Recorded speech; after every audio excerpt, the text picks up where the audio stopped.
Los antropólogos han reconocido ciertos tipos de mitos de creación. Los psicólogos han supuesto que son reflejo de las realidades inherentes a la psique humana que busca un principio de su propia existencia y su conciencia de ser. El afamado mitólogo Mircea Eliade supuso que los mitos de creación eran recreaciones simbólicas de la realidad, modelos paradigmáticos de los actos creativos de la humanidad.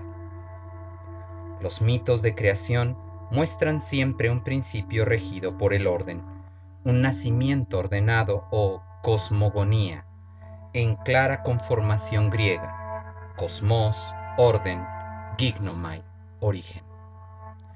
Un mundo organizado donde se producen las relaciones y subsecuentemente la jerarquía, donde se originan las funciones específicas de los elementos que conforman ese mundo, y es entonces, y sólo entonces, cuando puede correr el tiempo y producir el espacio de lo profano, que es nuestro tiempo y nuestro mundo humanos. El acto cosmogónico es siempre un proceso, no un mero momento o instante. En él se da regularmente una tensión dinámica entre lo que entendemos como el orden y el caos, esa mixtura primordial, informe, inerte, innominada, que contiene virtualmente el orden, el germen de lo dividido, activo y nombrado. Sistema diferenciador que permite la civilización. El acto cosmogónico implica tanto el ordenamiento y nomenclatura de lo diferenciado, como la amenaza del retorno a lo caótico y desconocido. Traer a la memoria el mito del comienzo es asegurar que ese principio de ordenación así seguirá siendo.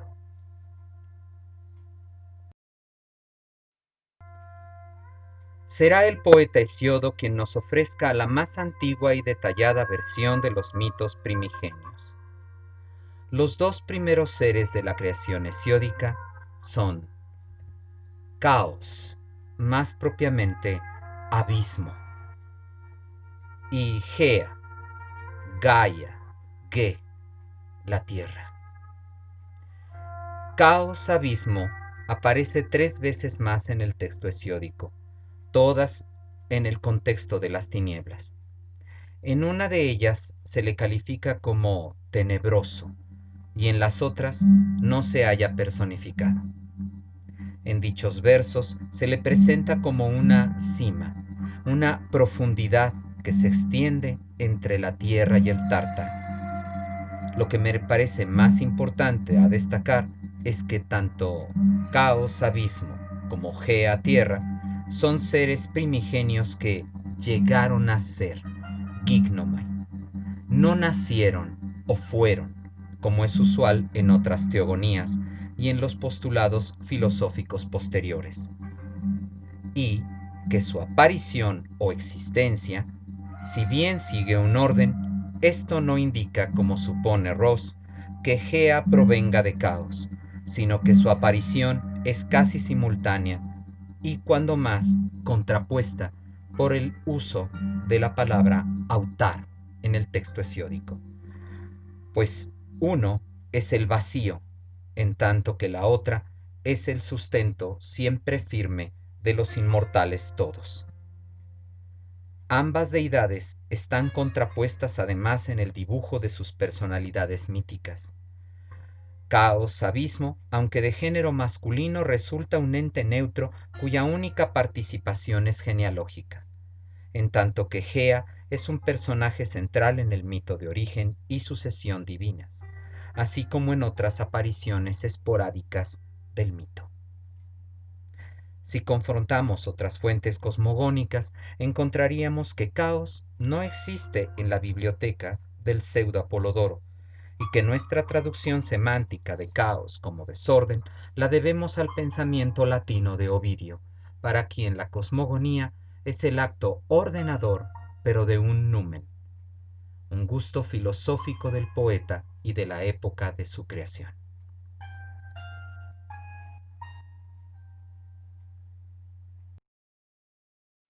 2 deidades más completan la primera aparición divina. Las oraciones carecen de verbos y debemos sobreentender el mismo acto espontáneo. Tártaro, un inusitado ser expresado en neutro plural y que luego se denominará en singular. Y Eros. Ambas deidades son inútiles en cuanto a la descendencia divina, aunque Hesiodo hará a Tártaro padre de Tifón. Su versión no será ni la única ni la más aceptada. Tártaro puede confundirse con el Hades, esto ya en el mismo poeta. Los mitos posteriores nos refieren a Tártaro como la parte más profunda del inframundo. De esta forma, creo puede explicarse su pluralidad. Comprendería las regiones obscuras, y su género neutro le otorgaría el carácter ambiguo del más allá. Eros es un dios de abigarrada personalidad en el mito. En Hesiodo es un principio cosmogónico, heredado, según opinión de los expertos, de las especulaciones filosófico-naturalistas de Parménides y Empédocles, y que el mitólogo Gígon señala en los planos del principio de la relación entre los dioses y los hombres. Para mí, Eros se vincula con los elementos oscuros de esta cosmogonía. Hesiodo lo califica de desatamiembros, lisimeles, y de domeñador, damnatai. Epítetos que son usuales, el primero a sueño, hermano de la muerte, y el segundo a la propia muerte y en general al entorno del submundo, así como al inexorable destino. Ello me lleva a proponer que Tártaro, Abismo y Eros son deidades que se alinean en el sentido del destino, que será una de las obsesiones griegas reflejadas en sus mitos.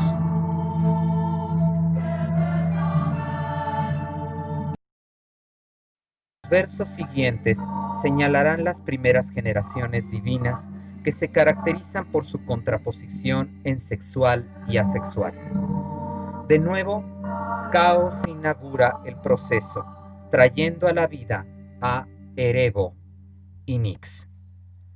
El verbo empleado es de nuevo llegar a ser, gignomai, pero el poeta aclara que ello es desde Caos, ek haeros, desde dentro de él. Si tomamos en cuenta que Erebo y Nix son respectivamente las tinieblas inferiores y superiores, se podría arguir que en Caos se presenta un desdoblamiento, sobre todo en la perspectiva de la relación de este y el inframundo. De la unión sexual de Erebo y Nix, paradójicamente, nacerán, esta vez sí, Ticto, paridos, Hémera y Éter, luz inferior y luz superior respectivamente. Dichas luminosidades son estériles, lo que hubiera dejado a la primera rama divina en un punto muerto, de no ser porque Nix será la diosa partenogénica por antonomasia.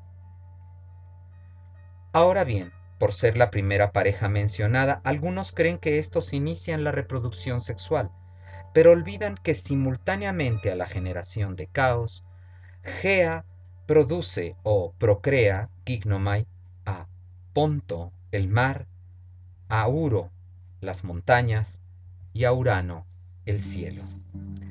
Este es el más importante, pues Gea lo tomará por pareja y engendrará una nueva generación. Urano es el igual de Gea espacialmente, es el igual de dimensiones que no de rango, pues como veremos la primogenitura o antigüedad es un punto clave en las relaciones divinas. Sin embargo, Hesiodo señala que Urano será el soporte siempre firme de los dioses felices, verso muy parecido al empleado para Gea, ya que allí son todos los inmortales, pero en Urano los Macareis y Theois, sospechando entonces una determinación para él, es el soporte de los felices, de los olímpicos.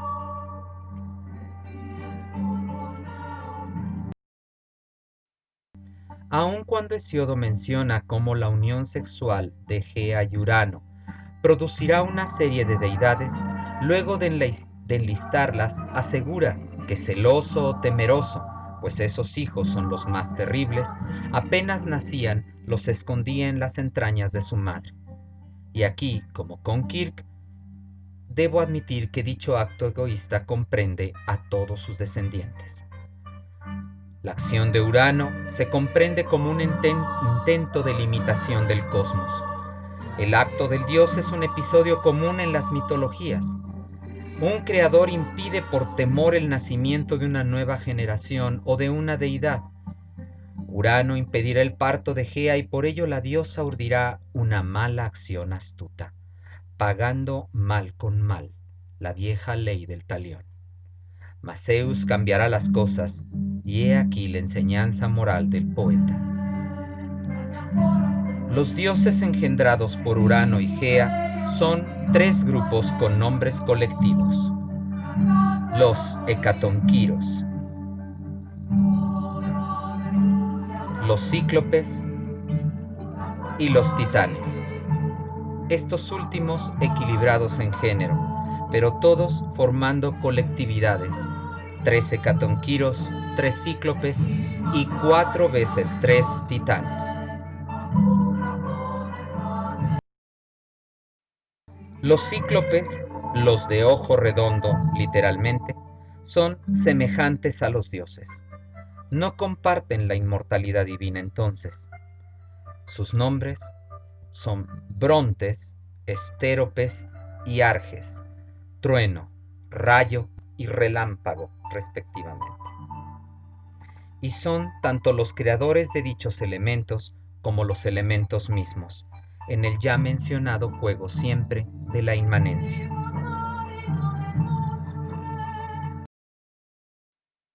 Los hecatonquiros resultan más enigmáticos. Sus nombres nos dicen muy poco: Coto, Briareo y Giges.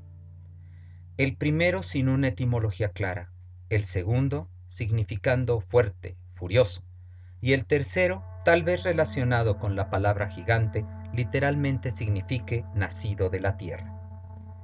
En el mito, son estos las más terroríficas criaturas jamás existidas y serán luego los garantes del gobierno autocrático de Zeus, una especie de violencia oculta, de respaldo forzudo del divino mandatario.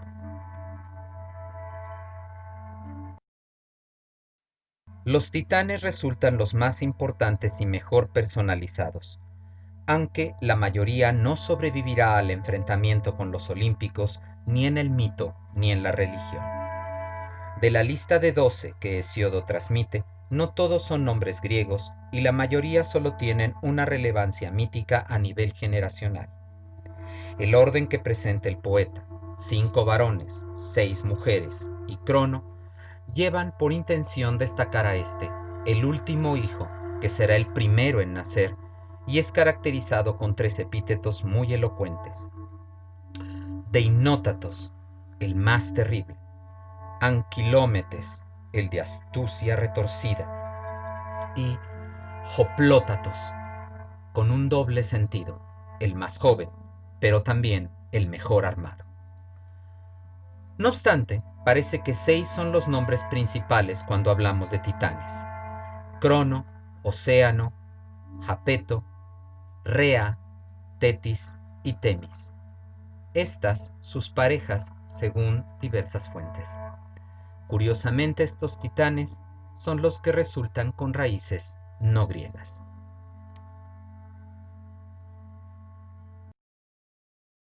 Los versos 154 a 210 son los más importantes del poema hesiódico, pues a la par de que cantan la segunda generación divina, dan inicio a los dramas de corte familiar y dinástico. Como he recalcado, todos los hijos de Gea yacen en sus entrañas, parto impedido por un padre celoso, y que a primera vista desea que lo divino termine con él. El mitógrafo Apolodoro en su biblioteca deja en claro que solo hecatonquiros y cíclopes han sido encadenados, y en el Tártaro, pero Hesíodo aclara: cada vez que uno de ellos apenas nacía, lo escondía y no lo dejaba salir a la luz en el seno de Gea. Más aún, al referir la acechanza de Crono, el poeta emplea la palabra griega logos, cuyo significado es estar tendido, ya sea en acecho, ya para dar a luz. Desde esta perspectiva, el acto del dios Crono se perfilará con un matiz nuevo, interpretativo. La acción egoísta de Urano es calificada de mala, kakos, lo mismo que la de Gea al planear la venganza sobre su esposo. Pero hay que señalar que ello no medita una acción, un ergo, sino un acto producto del talento, de la habilidad, un arte, techné, mismo que es tanto malo como doloso. Gea paga mal con mal, y su prole toma cariz de crimen. Para Hesiodo no hay justicia aquí, simple venganza nada más. Todo lo que ocurre a continuación se alinea de forma igual. La conspiración de los titanes con su madre, el acecho de Crono, la mutilación y ese deshacerse de la evidencia. El primer crimen de la existencia se ha consumado, uno mayor que el del padre a los ojos de estos pueblos patriarcales, porque Gea, la madre, conspira con los hijos para el derrocamiento no solo de un rey, sino de su esposo, expresando así tácitamente una libertad sexual que de hecho Hesiodo señala con sus sucesivas uniones. Gea incluso crea en sus entrañas el arma, una alusión a que el hijo de una mujer puede ser la ruina del marido. Al momento de la penetración, pues Urano se ha tendido lleno de deseos sobre Gea, Crono acecha desde dentro sosteniendo en la diestra, la mano de la acción, la terrible hoz que su madre ha forjado con el hierro, con el adamante dentro de su vientre, y con la izquierda, la mano del engaño y la mala acción, debió tomar el pene paterno y cortarlo. Con supremo desdén lo arrojó tras de sí en un acto apotropaico con el que intenta librarse de la culpa. La hoz dentada será enterrada en el cabo Drépano en Acaya. La mutilación de Urano tiene claros ecos de un acto sacrificial y a la vez de un crimen deleznable. Esta mutilación se lleva a cabo al momento de la penetración y es el miedo psicológico a la vagina dentada. Ese término incluso lo emplea Hesiodo al referir el arma que porta el nonato Crono como carjodón, dentada. En sí, dicho acto no es una castración, sino un desmembramiento o emasculación. Hesiodo emplea la palabra médea, ser o estar húmedo, y designa tanto a la orina como al miembro que la produce. Apolodoro pudo haber recogido el término que llevó a la confusión con una castración, pues emplea partes pudendas, aidos. Urano, que ha querido impedir la generación, se verá privado de su propio órgano generativo. Este mito, para más de un investigador, simboliza la separación del cielo y la tierra, mito ancestral que se encuentra lo mismo entre los egipcios que entre los polinesios o hasta en el mismo Génesis. En todos estos casos la vida aparece luego de este acto que pone fin a la cópula eterna divina. De igual manera, la nueva generación, la segunda, comenzará con el nacimiento de Crono, el último hijo y ahora el primero, concepto que se repetirá después con la tercera dinastía, la de Zeus.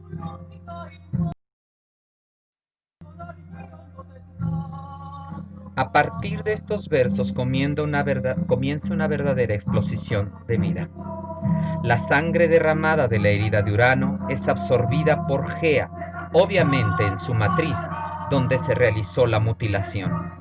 Las deidades engendradas en este acto de sacrificio cruento y crimen, de nuevo, son tres grupos de dioses: las erinias, los gigantes y las melias.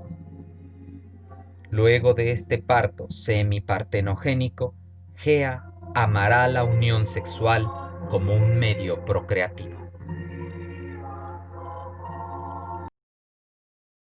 Diferente es el caso de Nix, quien habiendo iniciado con la reproducción sexual, preferirá concluir con el supremo acto partenogénico, es decir, pariendo ella misma sin necesidad de un varón.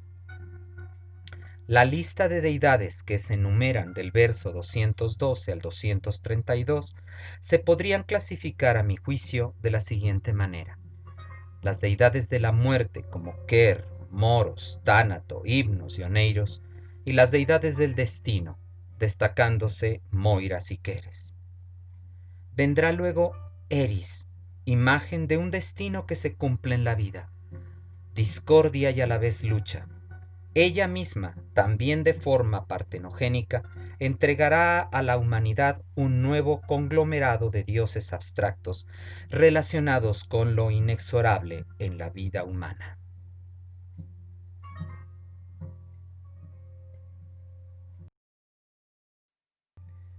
Con la emasculación de Urano daría comienzo no solo la creación propiamente dicha, sino el primer reino con el primer soberano, Crono. Desde la fuente más antigua que es Hesiodo, se menciona que el reinado de Cronos fue una época de bonanza, donde la humanidad estaba exenta del penoso trabajo, lo que no concuerda con la descendencia de Nix, a menos que ésta fuera la última generación y con ella comenzara la decadencia, dato que Hesiodo no asegura. En aquella edad de oro, la tierra produciría sus frutos espontáneamente y la humanidad vivía en una fiesta eterna. Dicho reino de idílica paz humana contrasta con su soberano, una sombría deidad que no tenía templo alguno en Grecia y a quien apenas se recordaba en algún rito.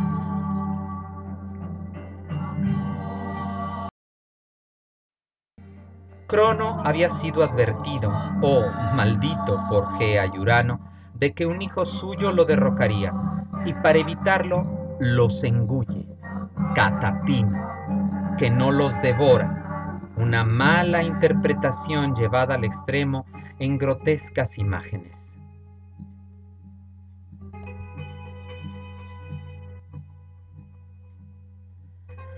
Crono se traga a sus 3 hijas primogénitas y luego a Hades y Poseidón. ¿Temía el reinado de una hija o que ésta engendrara su derrocador? Los poetas guardan un misógino silencio. Lo cierto es que debió temer más a las hembras.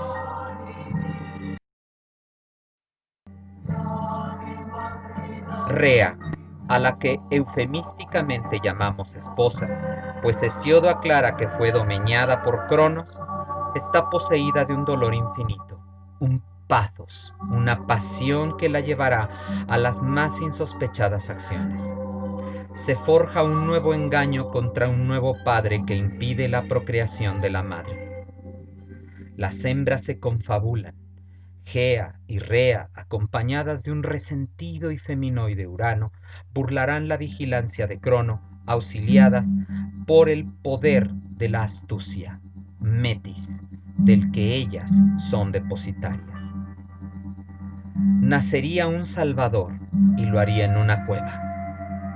Para unas fuentes, esta cueva se encontraba en Creta, ya fuera la del monte Licto, la del monte Ida o la del monte Dicte.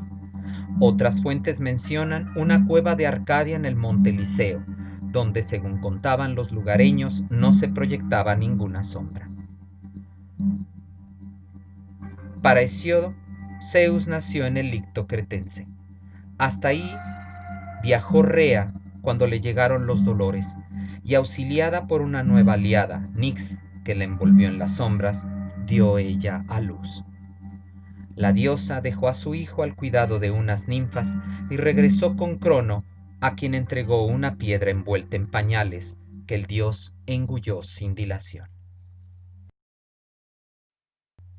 Las ninfas que habrían de criar a Zeus son Adrastrea, Amaltea, la mayoría de las veces más que una ninfa, una gigantesca cabra de aspecto monstruoso, e Io, todas hijas de Meliseo, y por ello denominadas Melisai, es decir, abejas, y de hecho se cuenta lo criaron con miel.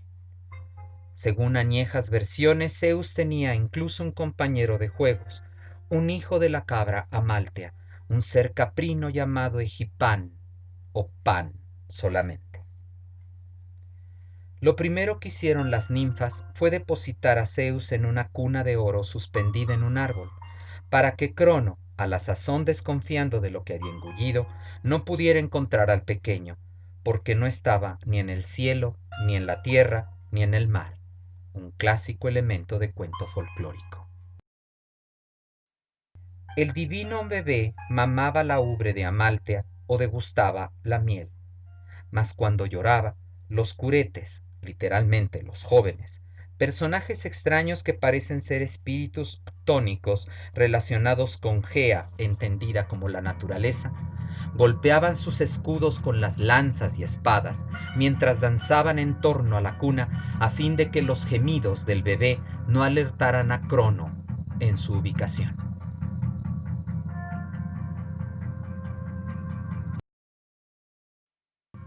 Se cuenta que de pequeño Zeus clamaba por unos frutos que pendían de alta rama. Amaltea, la cabra, embistió el árbol y logró derribar los frutos, pero perdió uno de sus cuernos. Las ninfas colocaron los frutos dentro del cuerno y desde entonces, bendecido por el dios, es el cuerno de la abundancia, la cornucopia. Aquel que la poseyera nunca carecería ni de comida ni de bebida de todas clases, y en la cantidad que deseara. Los cuidados de Adrastria y Amaltea fueron recompensados elevándolas a las constelaciones de Virgo y Capricornio respectivamente. De Amaltea se cuenta que era una cabra que llevaba en su lomo una cabeza monstruosa de gorgona, y por ello causaba tal miedo a los titanes que le pidieron a Gea la escondiera, y ella lo hizo en Creta. Sabedora de tal terror, Temis le aconsejó a Zeus que la matara y empleara su piel cual escudo. La égida, literalmente la piel de cabra, del griego aigos. Y así lo hizo el dios, pero luego de curtir la piel, revivió el resto de su nodriza y la elevó al cielo en la citada constelación. Zeus estaba llamado a gobernar el universo, y para ello debería derrocar a su padre. ¿Cómo vencer a Crono, que se hallaba respaldado por sus hermanos los titanes? Según Hesiodo, es gracias a Gea. Temeroso de la fuerza descomunal de los hecatonquiros y los cíclopes, Crono los había abandonado en las entrañas de su madre o los había encadenado en el Tártaro, por lo que Gea se alía a su nieto y lo convence para que busque también la alianza con sus terroríficos tíos, al tiempo que ella entregaba un vomitivo a Crono para que devolviera a los hermanos de Zeus, compañeros de batalla imprescindibles. Según otras fuentes, dicho vomitivo le es administrado al dios por Metis, la primera esposa de Zeus, una oceánide cuyo nombre mismo significa astucia.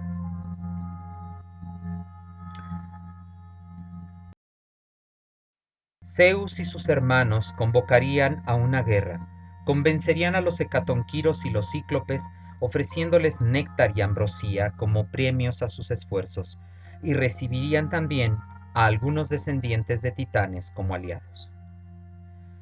Incluso la mayoría de las titanesas se cambiarán de bando.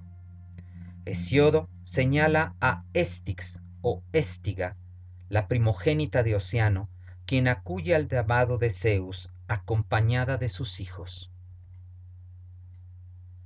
Celo, Nike, Kratos y Día. La emulación, la victoria, la fuerza y la violencia. Al verlos llegar, en primer lugar, el futuro monarca asegura que Éstiga tendrá el mayor privilegio, ser el sagrado juramento de los dioses. Se piensa que este pasaje es una innovación del poeta, quien con estos hijos alegóricos de la Oceánide reafirma el poder de Zeus. Unido a sus aliados y a sus hermanos, Zeus se instala en el Olimpo, y los titanes, tomando a Atlas, hijo de Japeto, como general, hacen lo propio en el monte Otris. Entre ambas cumbres se extiende la llanura de Tesalia, lugar adecuado para la lucha, que según el mito, duraría una década. Los cíclopes forjaron armas especiales para los dioses, el rayo y el trueno para Zeus, el tridente para Poseidón y un casco que hacía invisible para Hades. Hesíodo evoca con épico acento. Terrible batalla se excitó en aquel día entre todos, hembras y varones, titanes y cuantos de Crono nacieron. También los que del profundo Erebo trajo a la luz Zeus, terribles, fuertes, ensorbecidos de violencia. 100 brazos de sus hombros salían, todos por igual impetuosos. 50 cabezas erguíanse desde los miembros robustos. Con enormes peñascos en las fuertes manos se enfrentaron a los titanes en funesta contienda. Horrible mugía el infinito Ponto y crujía la tierra con fuerza. Gemía conturbado el espacioso cielo y desde sus cimientos temblaba el Olimpo. Hasta el Tártaro llegaba el indecible y tumultuoso estruendo del tropel de pies y de los horrísonos golpes. Luctuosos dardos se lanzaban y los gritos llenaban el estrellado cielo, incitándose unos a otros mientras chocaban con gran alarido.